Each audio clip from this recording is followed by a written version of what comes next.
All right. Hello from sunny California. As many know, I live in Oregon, but I'm on a trip and I'm very grateful to be in a lovely location for today's call here in sunny California. Welcome. I feel particularly grateful that we're all connected in this way during turbulent times. I appreciate that one question has already come in about what's been happening in the UK. I had the good fortune of training monastically in a context where teachings arise in the moment, in exchange, in dialogue with who's in the room. And of course, I wasn't doing that through the means of technology, and I wasn't observing my teacher at the time doing that through the means of technology. And now that we can do that, it's still very valuable to me that people can write in, and hopefully you'll come on screen as well, so that we can have an exchange based on what's in the room. So thanks for beginning with that question, and I will be weaving that into the meditation based on it being relevant and up. So with that, let's begin with the meditation. I received word that there might be some folks on the call that are newer to meditation, so I am going to guide the beginning of it in particular. We'll sit for about half an hour, approximately. I invite you to close your eyes or gaze downward at a 45-degree angle with the eyes soft and open, your preference.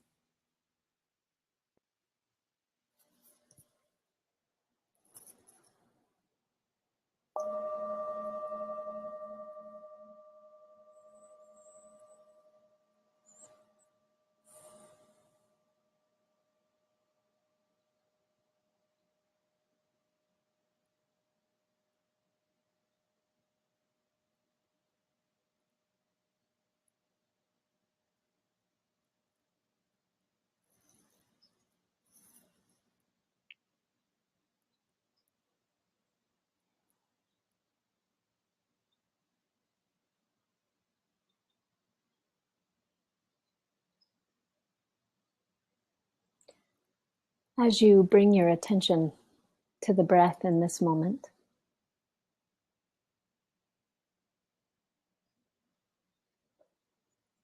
do not take for granted the power of our shared turning to the moment.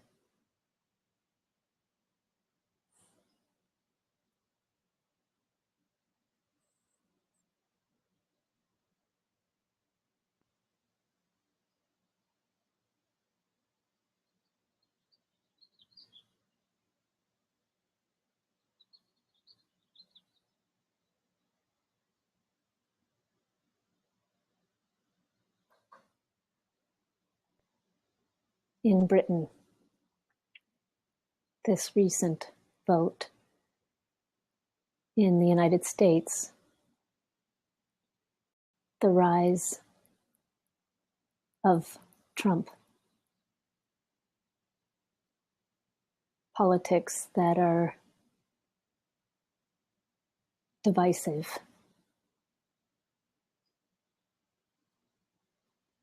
dualistic,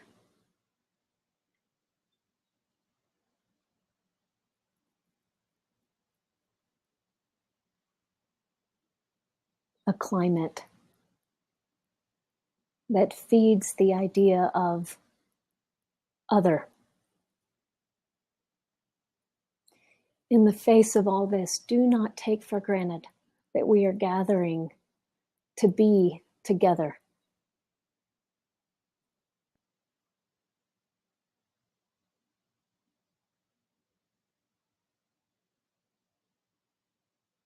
To experience unity.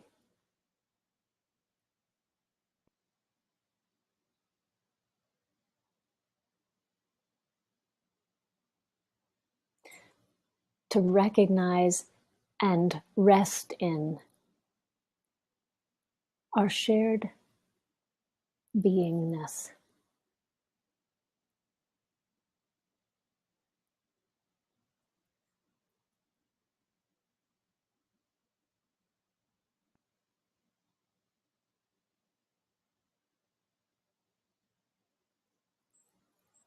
So I invite you in this moment, as you sit, as you breathe, to focus on resting.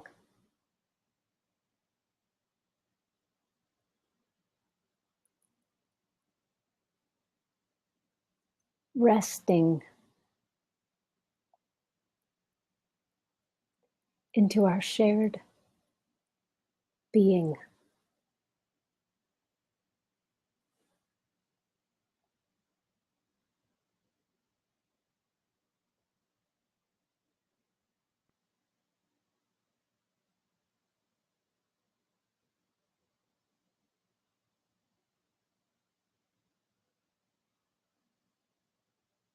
Alone, the concept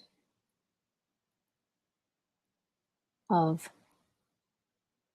separateness is a creation.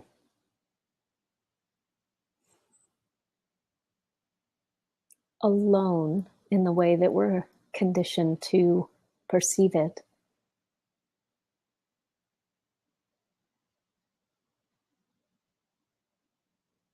is a creation.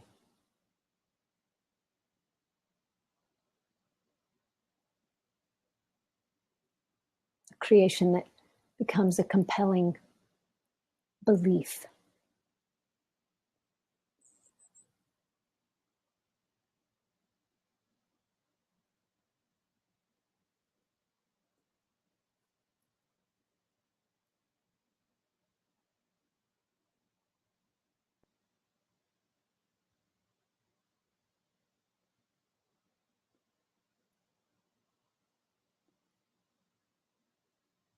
The resting that I'm making reference to in this meditation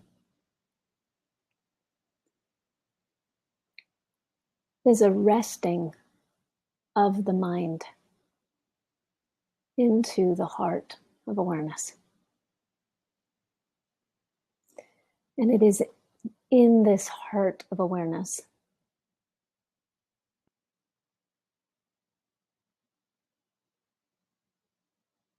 that oneness is realized and experienced, felt and known.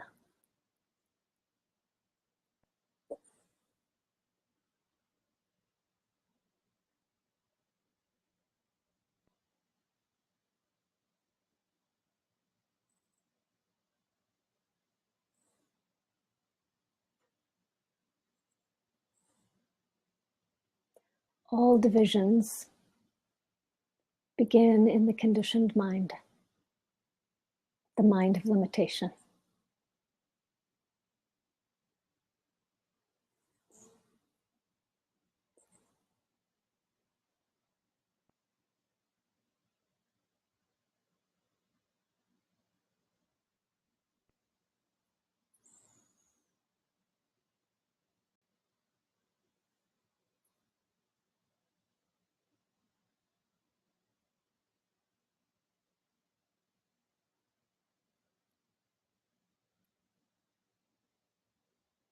The division, beginning with the perception of separation, of other than,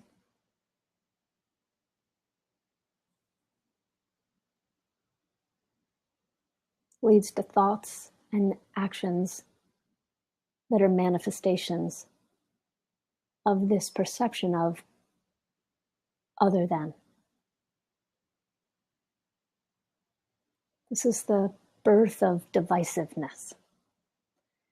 So in this meditation, specifically allow the attention to rest in the unified field of awareness.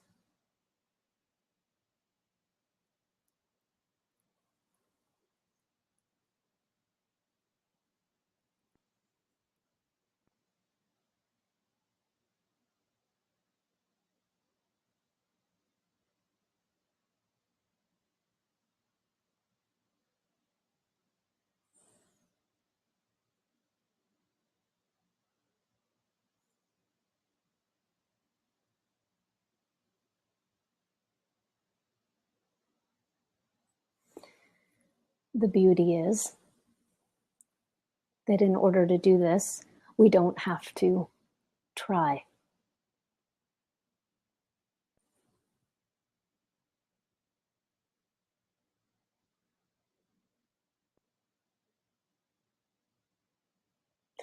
I'm simply inviting you to be knowingly that which you already are. To rest the attention there. It actually takes a type of efforting to maintain stories of divisiveness. It requires something of us to maintain beliefs of other.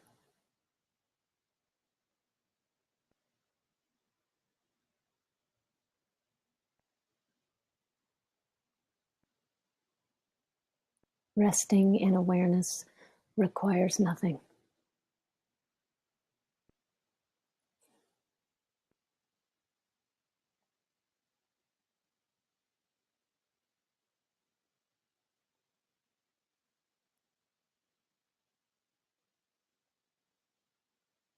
It demands nothing.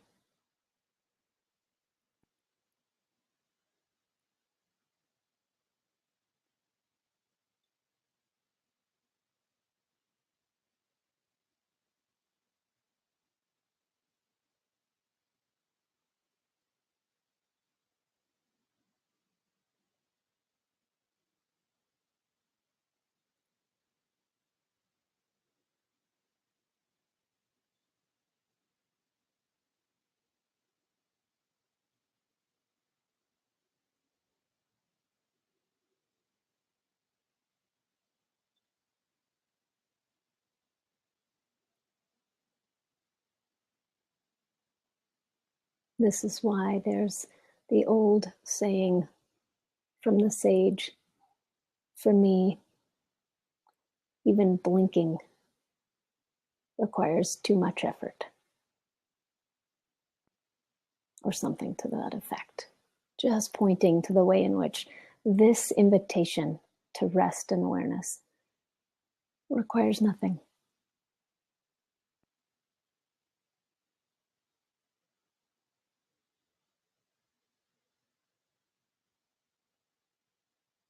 For this meditation, release your temptation to discipline the mind.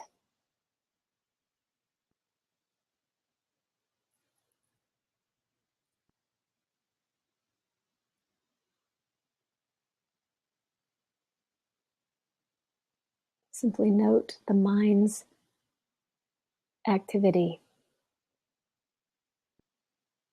within this large, open, infinite, in fact, field of awareness or consciousness.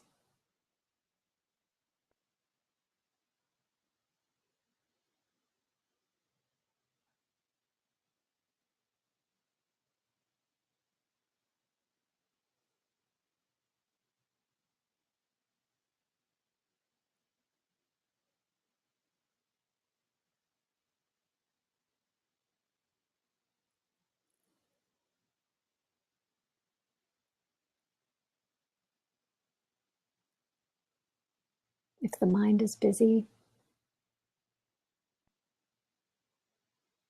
simply allow the mind to be busy.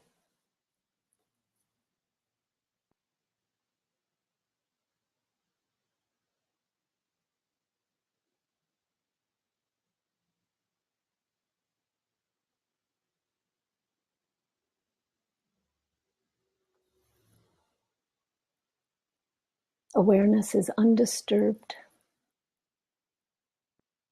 by the movements of the mind.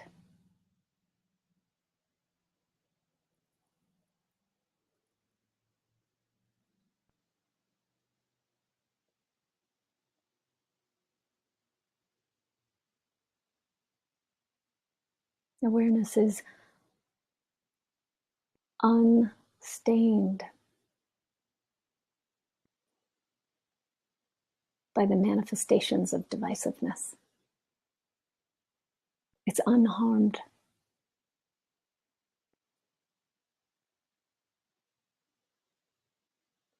Undisturbed.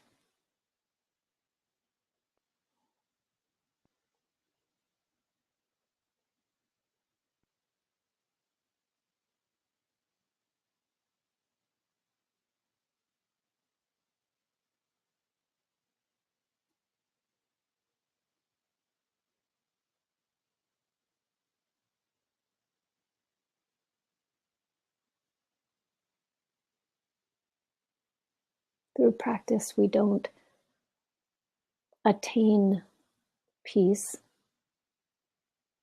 by quieting the mind, by making that happen.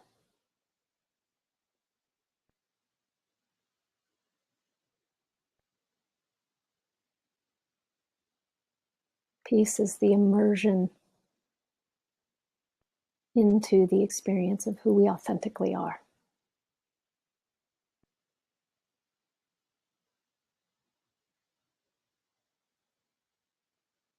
An immersion in the recognition that we are not that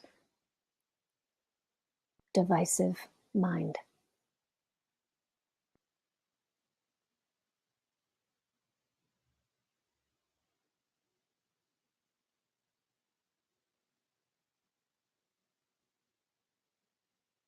And yet we need not resist that mind.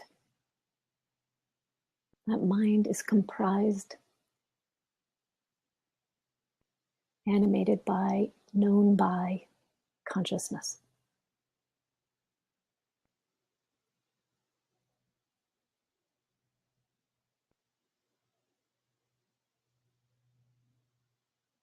So there's nothing to get rid of.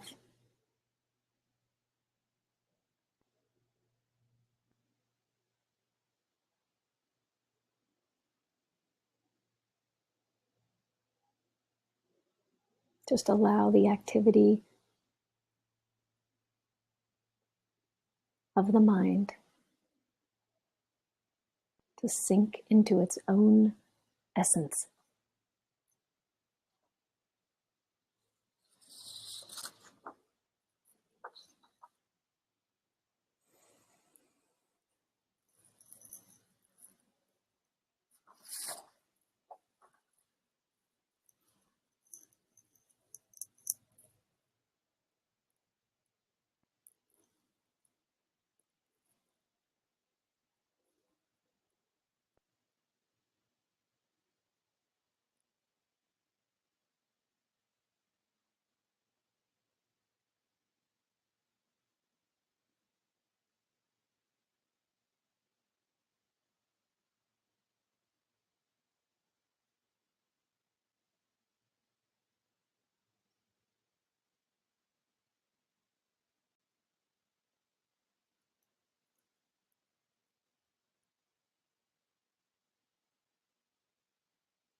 In the mind of limitation, and therefore in our politics,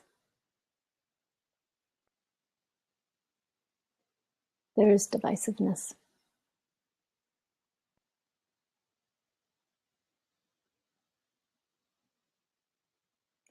In the heart of awareness, there is union, oneness.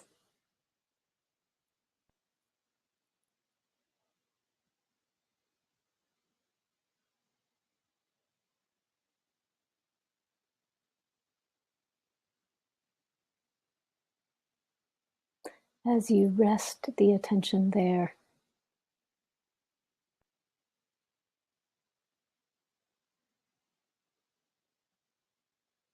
you're saying yes to life.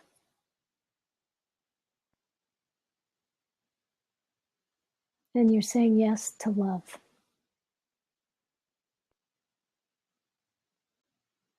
Yes to the recognition of our shared being.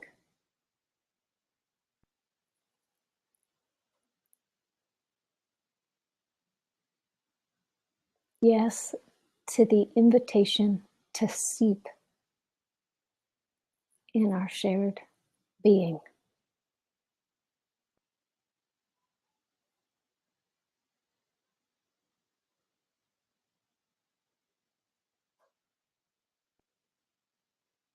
Committing to awareness practice is like committing to that yes, committing to your knowing of yourself as that shared being space that we all have equal access to. It is impossible for that space, the spaceless space of awareness, to be more or less available to anyone.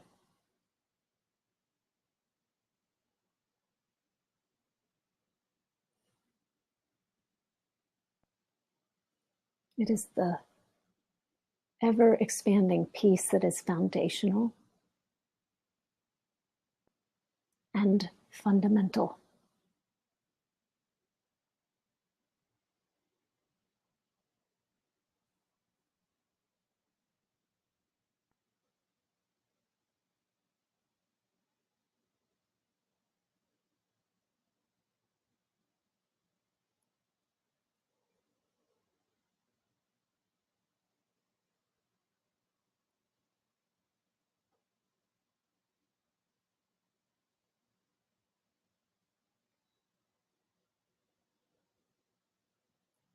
The mind that sinks into its own essence is the mind that becomes saturated with this peace.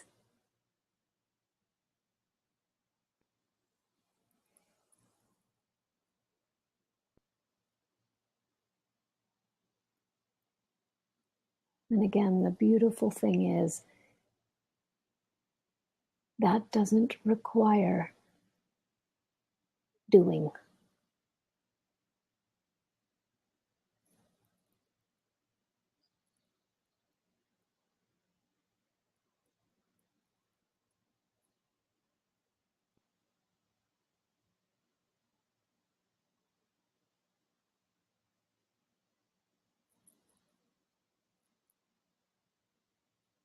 Even the phrase practice is a compassionate concession for the mind that seeks something to do. In actuality, this practice is actually a non-practice of sorts.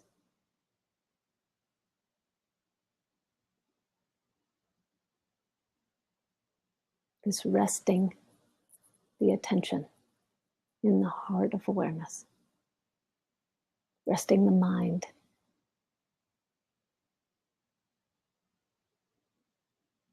in the open space of pure consciousness.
As we rest in pure awareness,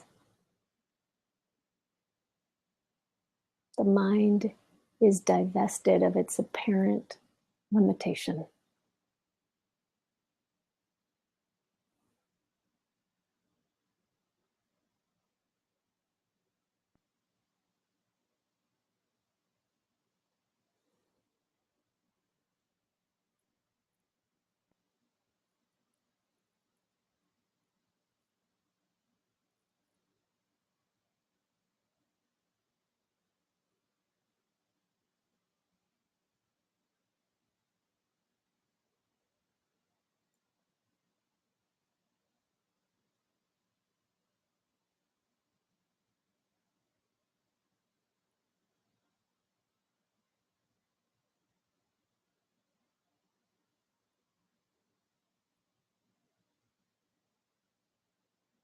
This experience of awareness that's perhaps appeared to be in the background.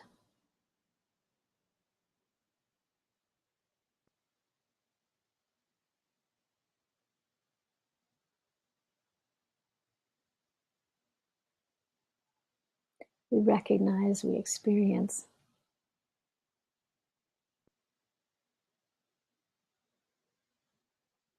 as everything.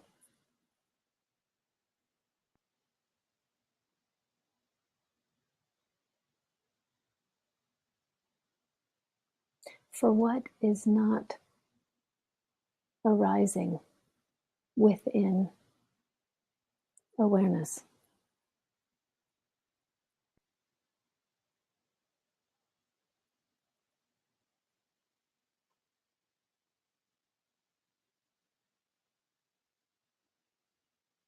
What could possibly be occurring elsewhere or outside awareness?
Even divisive thoughts.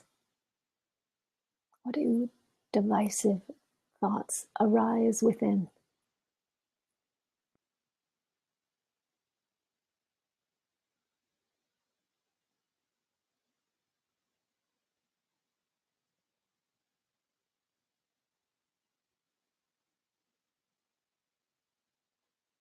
Notice that this is not an intellectual question.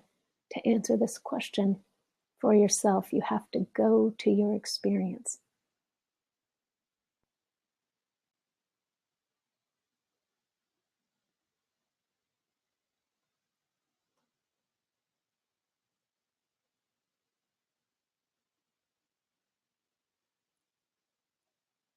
What is unstained, even by thoughts of divisiveness?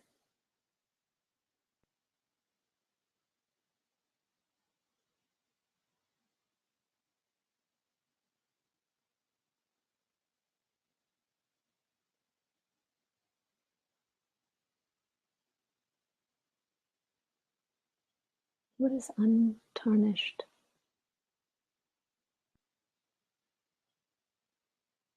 Even by fear.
Rest in the recognition, the knowing of yourself as this wide, open space of awareness.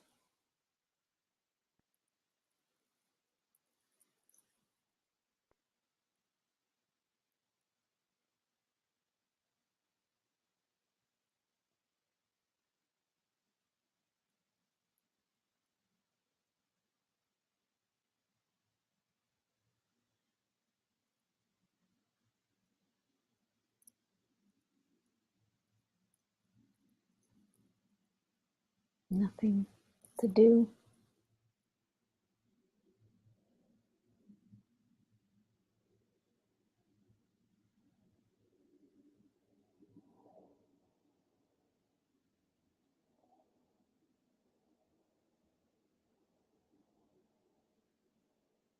No one you have to be.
Thank you.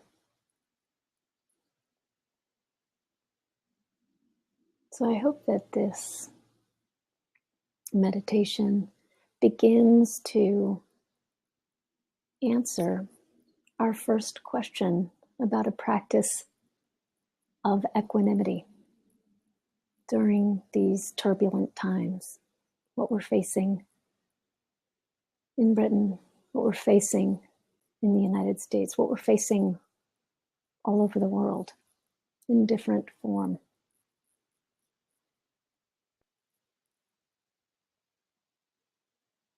As a practice, and as I mentioned in the meditation, it's actually, ironically enough, a non-practice, but as a practice, we like practices.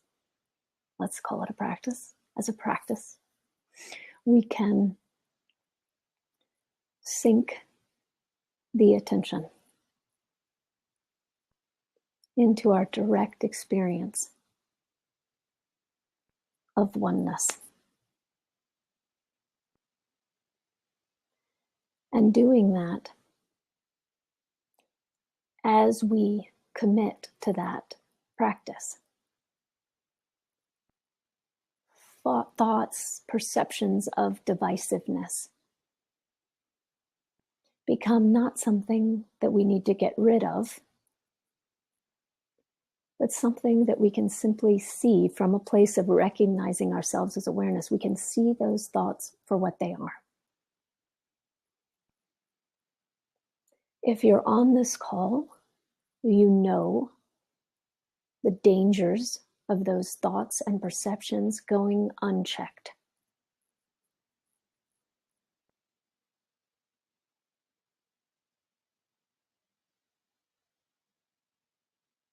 Hatred, greed, and delusion.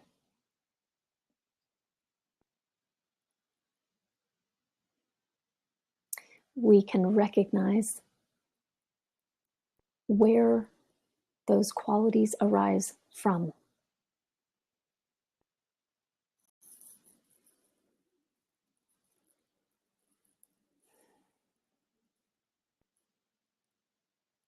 As a practice.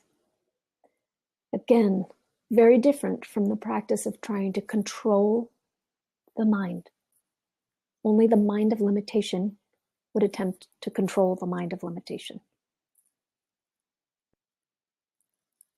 From the recognition of ourselves as awareness, these thoughts, perceptions of divisiveness are recognized as simply distortions,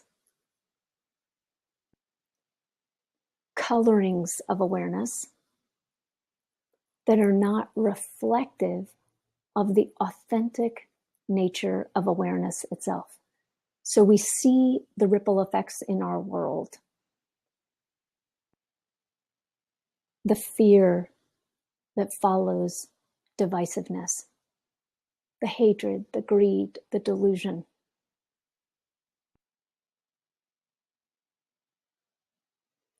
We can use those moments as reminders, albeit painful reminders, to return to our direct experience of truth, the truth of oneness and interconnection.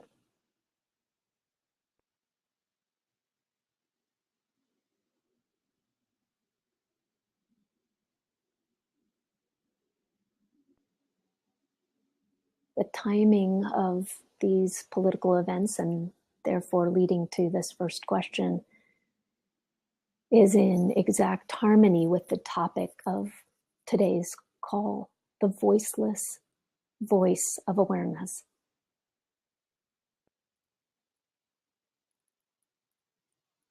You'll notice that the open space where there's this shared recognition of our beingness is never clamoring for our attention. Attention arises out of awareness. But awareness never yells at the attention to come back to it.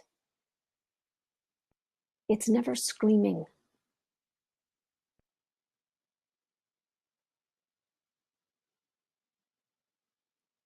The conditioned mind, the voice of limitation that arises as the conditioned mind.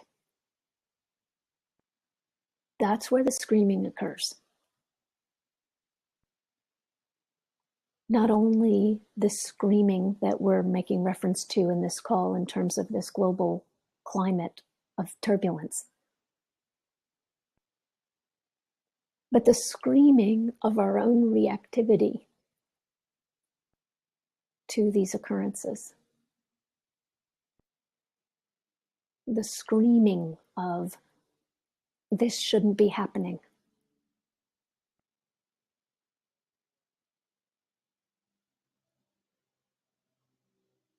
The screaming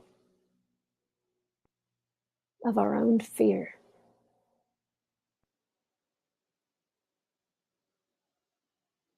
As that voice of fear arises.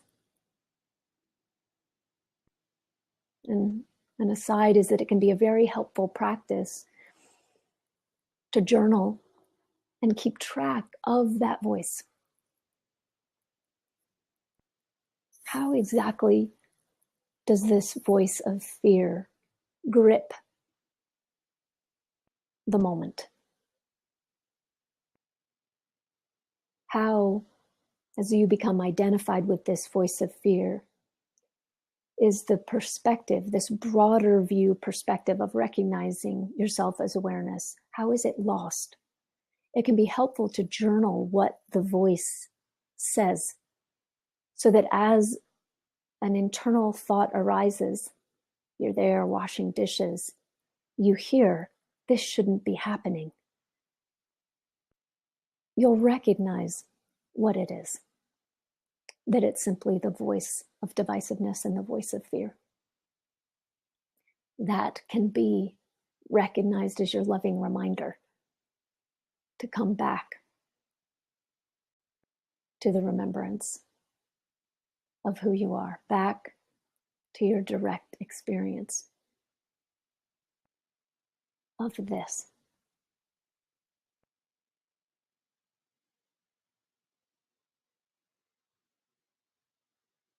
Of unity.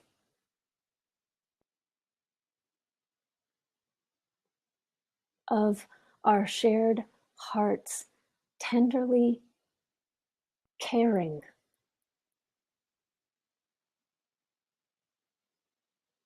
about each other, about ourselves, about the world. You see, you have to be identified with the mind of limitation to not care, to not feel or know.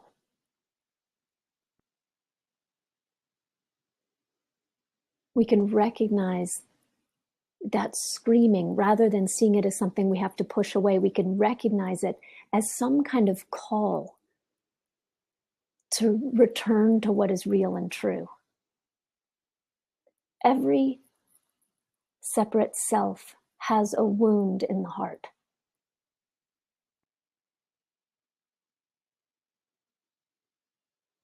A heartbreak of sorts over this tearing, this apparent tearing away from the reality of oneness and interconnection.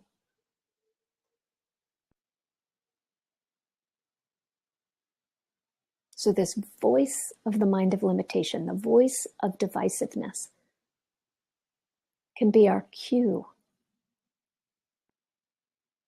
our call to return home.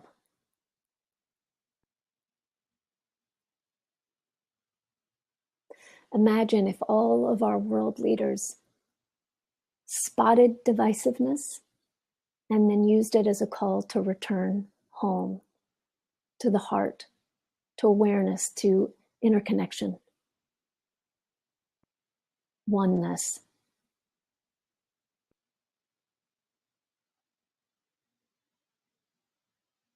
Imagine if all of our politicians used that moment of divisiveness as an invitation to come back to the recognition of our shared being, which is another way of saying to come back to love.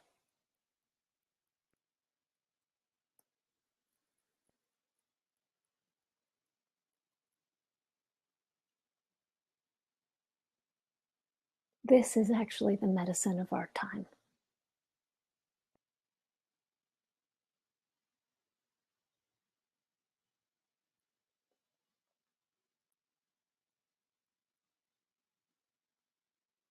It would be foolish to say that these times are not painful, not full of great unrest.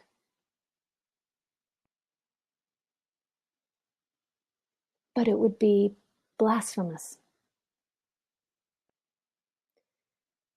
if we aligned the attention with the story that the separate self was real.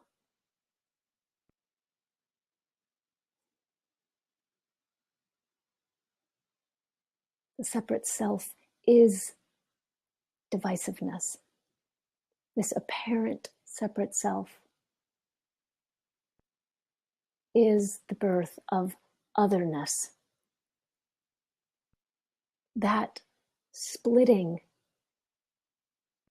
is the birth of all conflict and all suffering.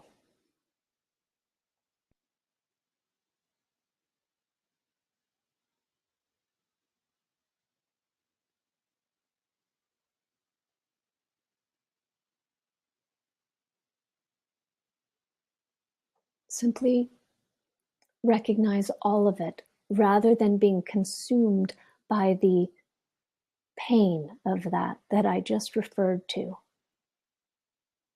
Recognize that it's not awareness itself that is experiencing that pain, or better said, awareness is untarnished by that pain.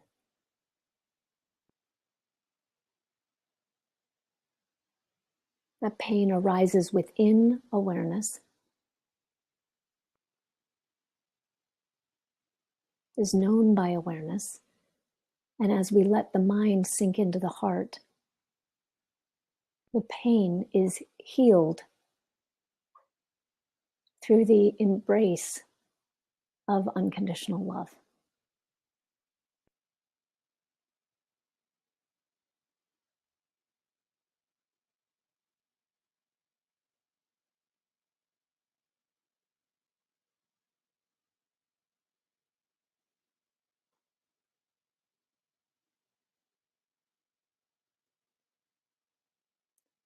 So during this time, I'm inviting us into a practice of unconditional love.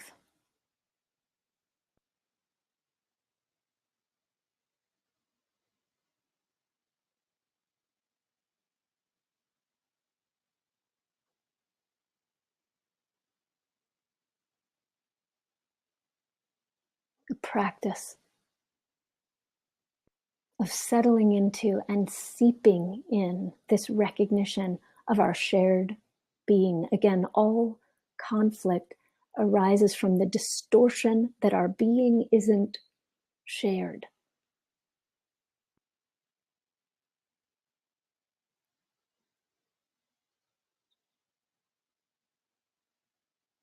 This is why, to me, the work we do with young people, as well as with adults, specifically with young people, as this idea of divisiveness is just starting to take shape. We have to learn divisiveness. As you probably are well aware, we're not born with that concept. An infant doesn't even recognize itself as other than its own mother. Not to idealize the pre-egoic state, but there's something to be learned from it as we learn to settle into the post-egoic state, the state that is not dominated by this place of separateness, the illusion of separateness.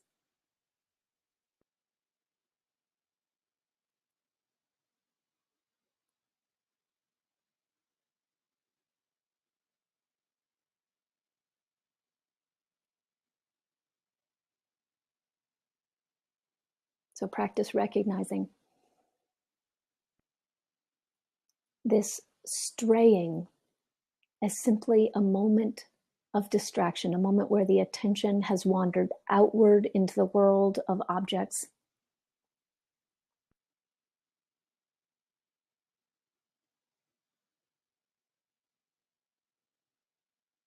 And remember this invitation to return home.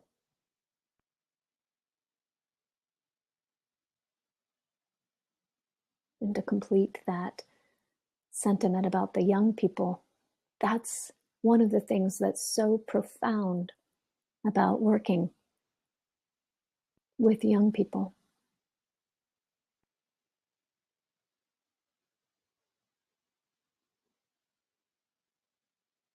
It's easy for the average young person to remember that space as home, to recognize that space as home, because there are less crusty layers suggesting that the divisiveness that is a creation is what's real. It's no wonder in these political times that we're watching this new generation, the younger generation, find and articulate a voice that in general seems to be more focused on unity.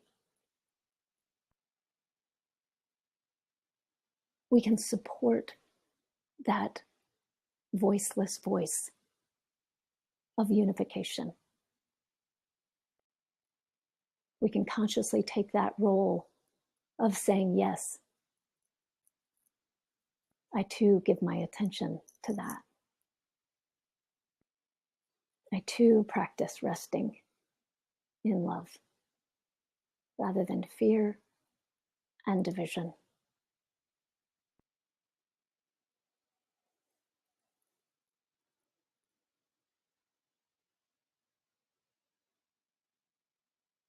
Again, it is the medicine of our times.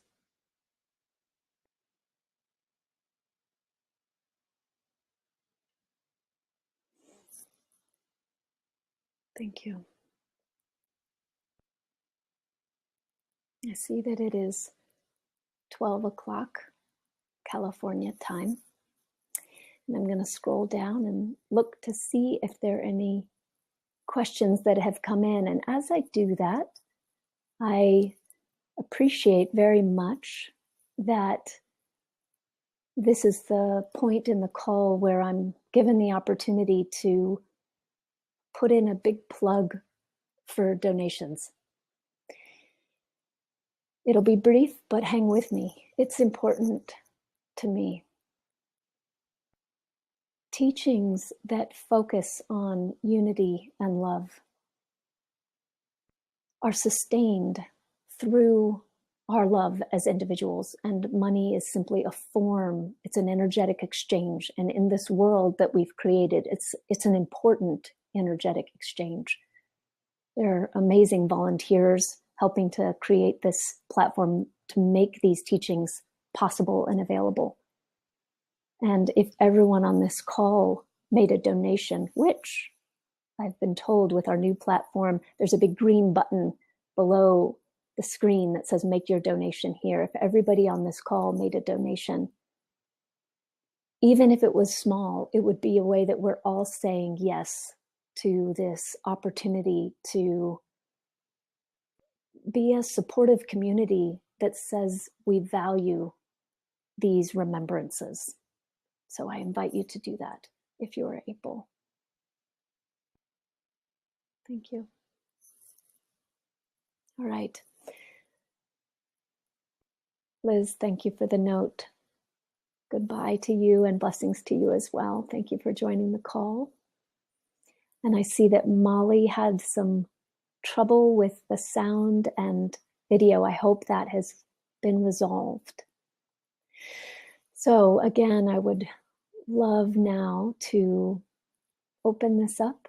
I would really delight in the sharing of the screen if anyone would be willing to come on with me. That is really wonderful for me because it allows me to have an authentic exchange where as much as possible we're meeting face to face. And if you'd prefer not to do face to face, by all means, type something in if you'd like to comment or discuss anything. I'm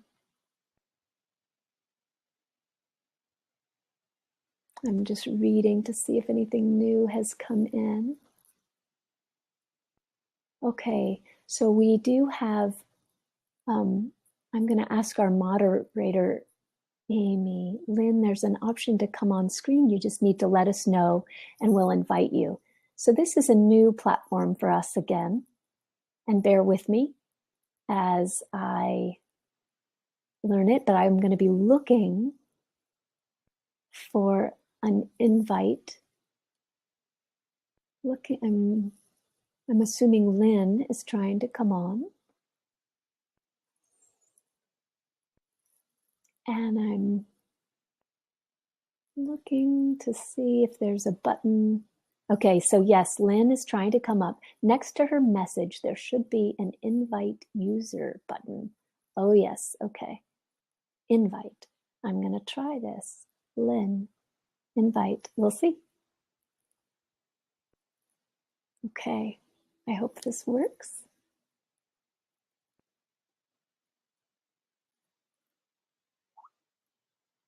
It can take a minute or so for her to come on. Okay, thank you, Amy. I suppose I should sing. Any requests? All right. You saved all of us from having to listen to me sing. Thank you, Lynn. Can you see me? I can see you perfectly. Oh dear. I haven't put my lipstick on. No problem. You look beautiful. You truly do. Thank you for coming on. Thank you. Yeah. Yeah, that was really helpful just to ground the amount of emotions that's just been surging. Yeah. Yes. Yeah, I can feel it. Yes. I can too.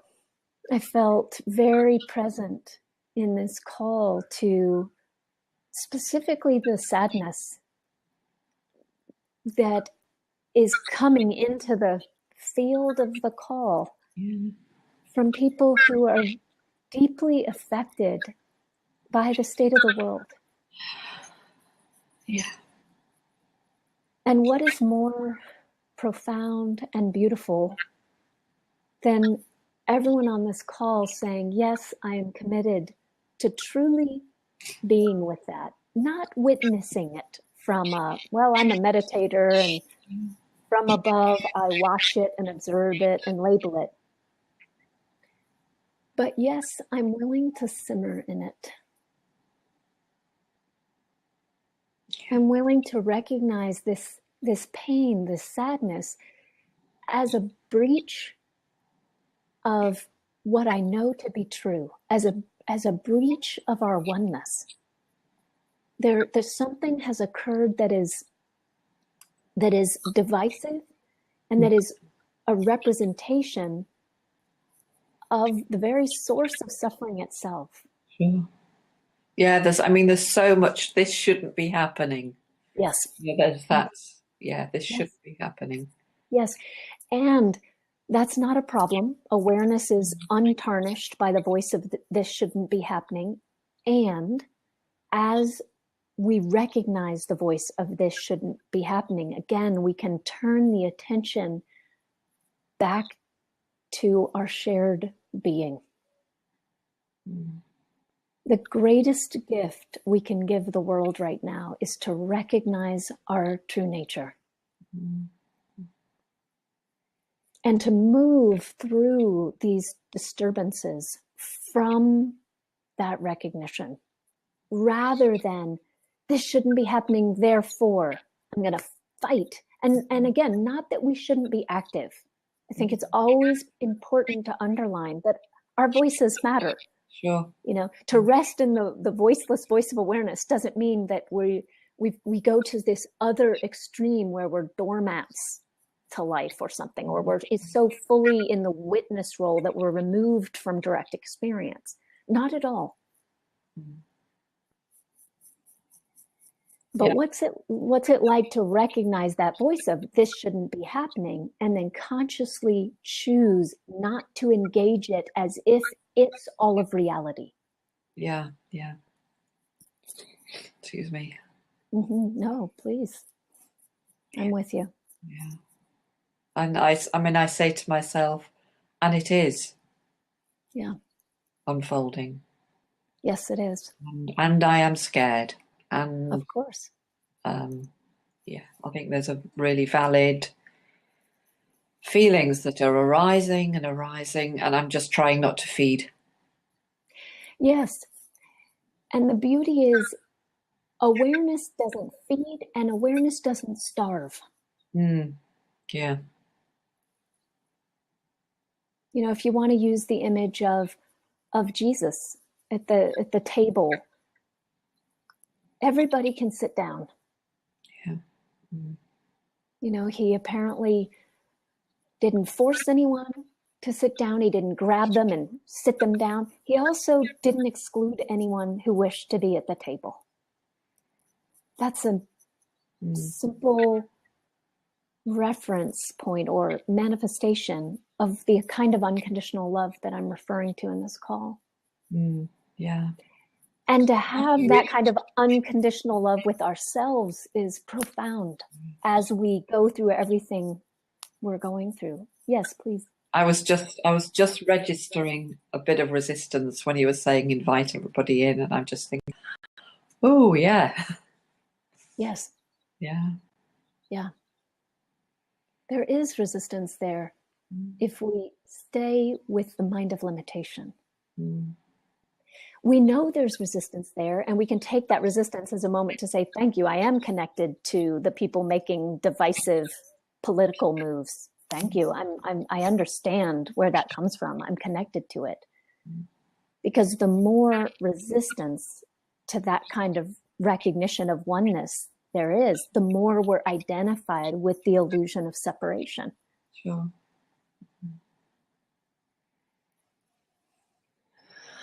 Thank you. Yes, and what you just did is important, not to be taken for granted. You just paused and took a deep, full inhalation and exhalation. It's not just a metaphor, it's not just symbolic. There's a moment of remembrance in that, even if you might not name it as that.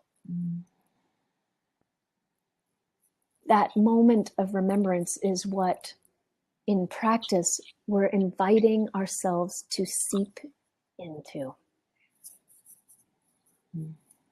To not leave. Yeah. To stay committed to.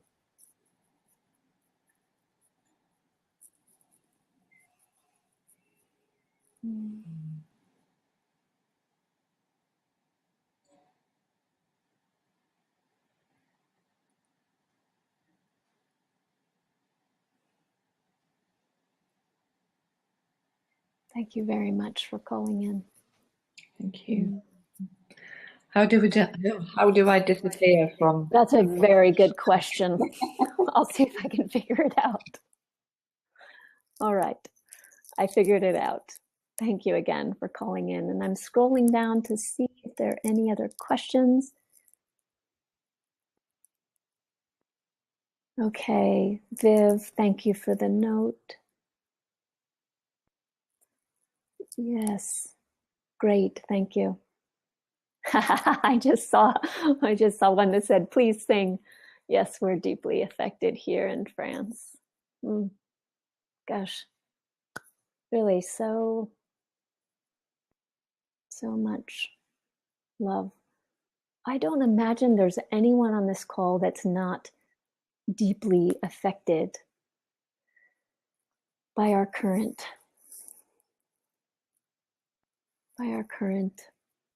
state.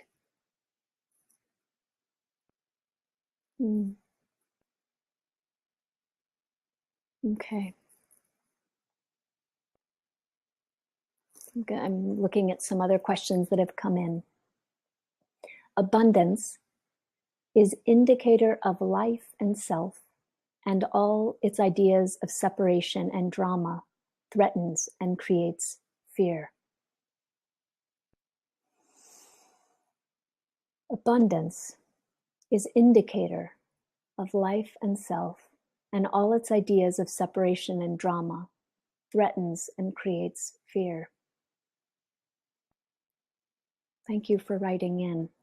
I don't hear a question in that, so I'll simply read it for the group.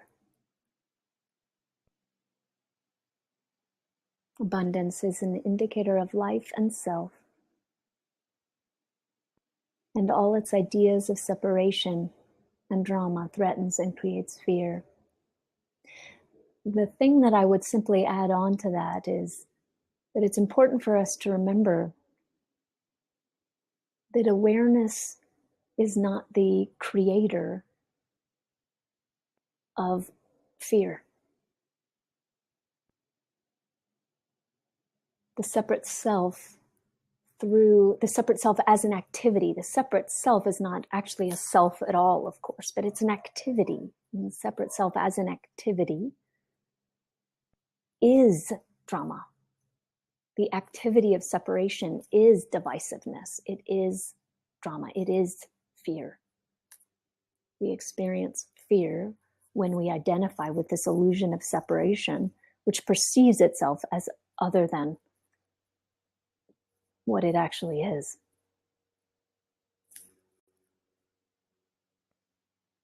Okay, I have another question that has just come in, or that I'm just seeing.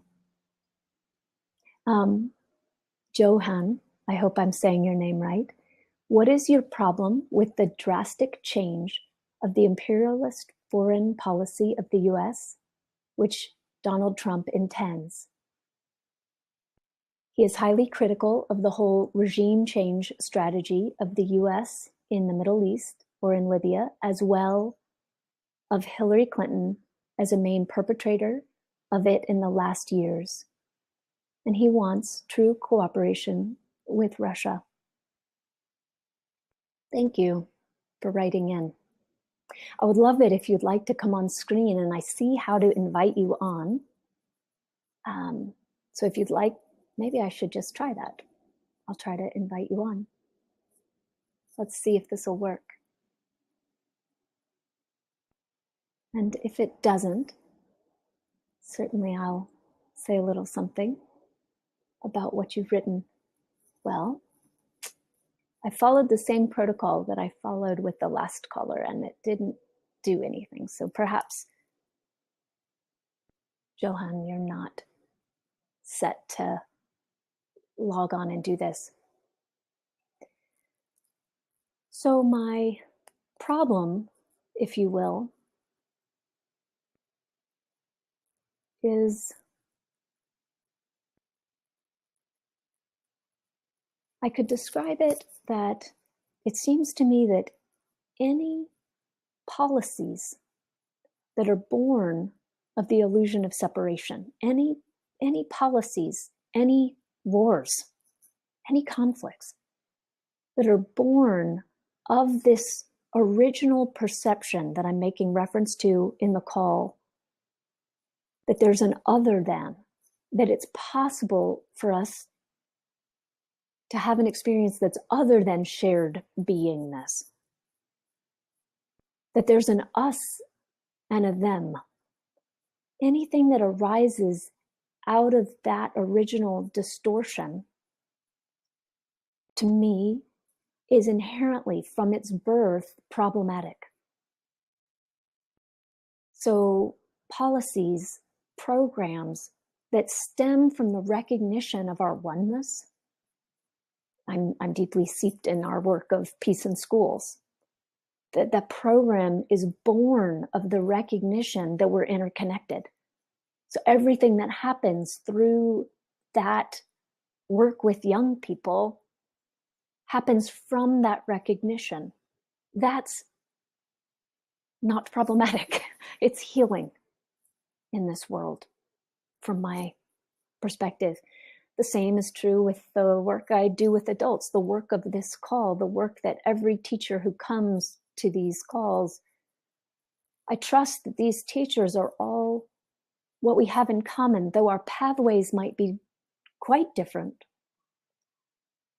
What we have in common is that, to the best of our ability, I imagine all teachers would say, our original impetus for sharing practice is coming from the recognition of oneness. I don't mean to oversimplify the question or specifically not address the content. So I will say that to me, that's the essence of the question. And so my lack of addressing some of the specific content has to do with the recognition of the importance of seeing what's at the heart of it. And perhaps in a different setting, we would have an enjoyable cup of tea over some of the more specific pieces of content in that. I would enjoy that. Thank you for writing in.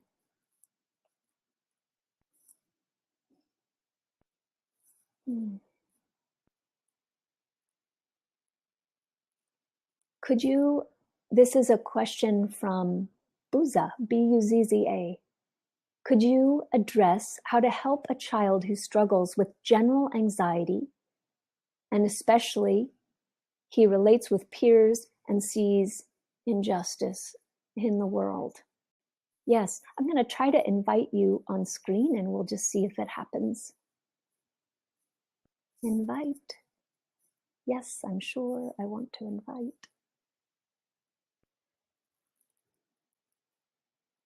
Okay.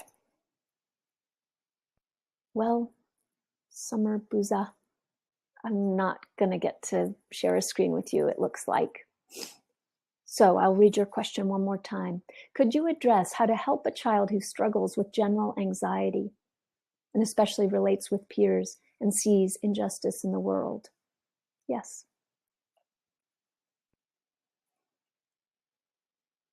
Again, through the nonprofit One House of Peace, we work with adults, and through Peace in Schools, I'm in contact with teens quite regularly, and more than I would like to admit, struggle with anxiety.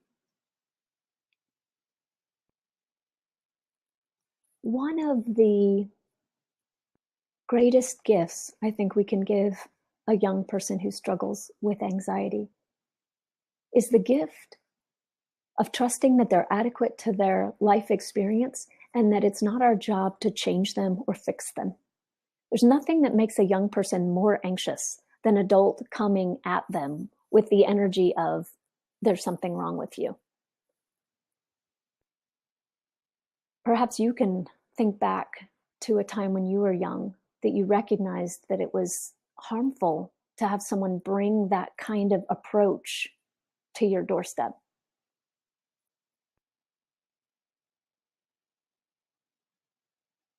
Much shifts when we're willing to say to a youngster, I'm with you.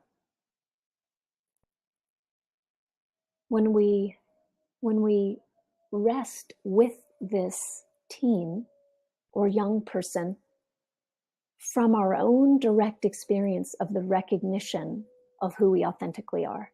So another way, a shorter way to say that is when I can show up for a teen while being peace, not just thinking about peace or trying to achieve peace, but truly being peace, when I can bring that into the interaction.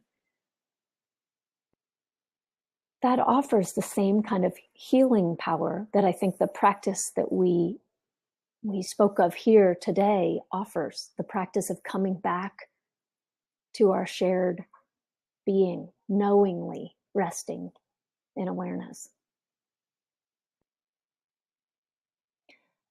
So don't underestimate the power of what you embody with a young person.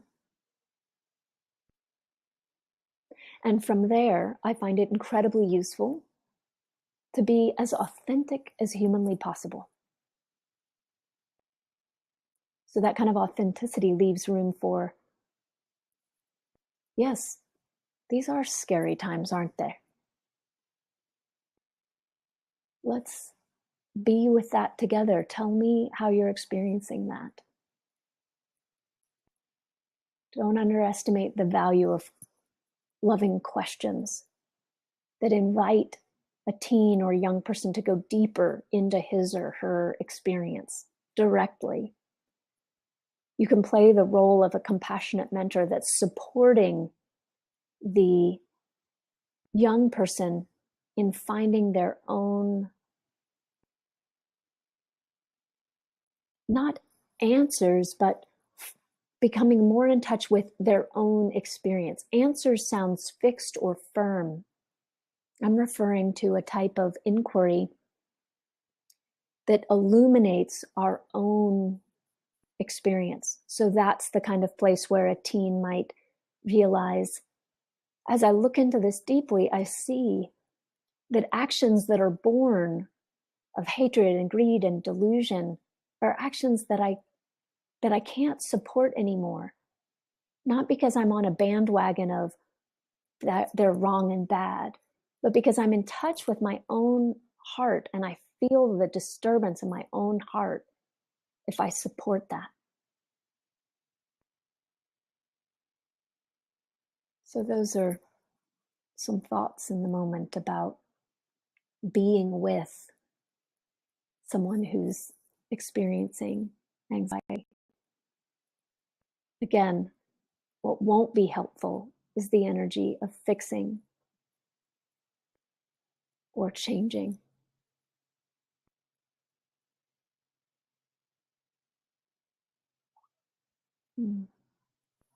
Okay, thank you. I just got a note that some questions can rise to the top. I'm going to go look. Yes. Thank you. All right. A question. Can you speak more about resting the mind and awareness? And what is it to bring the mind into the heart? Thank you. Thank you for your question. Right. Yes.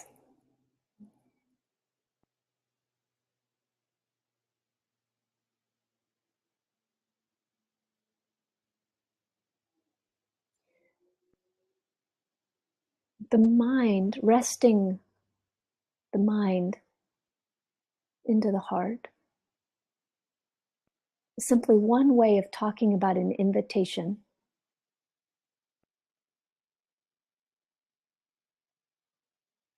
to not indulge the mind of limitation with the attention. So if we're indulging the mind of limitation, well, that goes back to our first caller.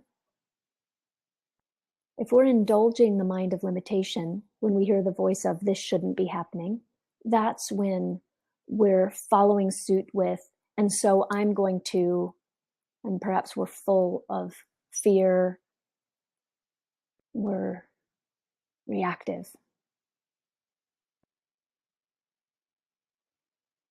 Resting that mind into the heart is just one way to speak about the non-doing of letting go, the non-doing that happens when we let go of the temptation to feed that kind of reactivity.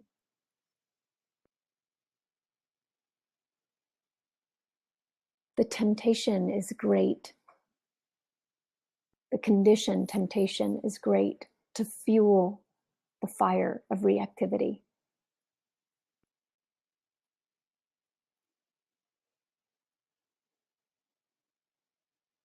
Resting into the heart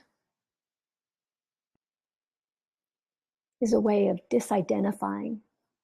One way to speak about disidentifying from the mind of limitation. It's another way of talking about coming back to a place of center. And again, it's a bit of a non-practice because we're always actually at center. That's what's fundamentally so. Center is not one little pinpoint in between duality. The dualistic mind is not one little point in the middle. The dualistic mind, or the mind of limitation, arises within center. So this is one practice that is a non-practice, given that we're talking about what fundamentally is so. One practice of coming back to center, one practice of resting back in a place of unconditional love and the truth of our interconnection.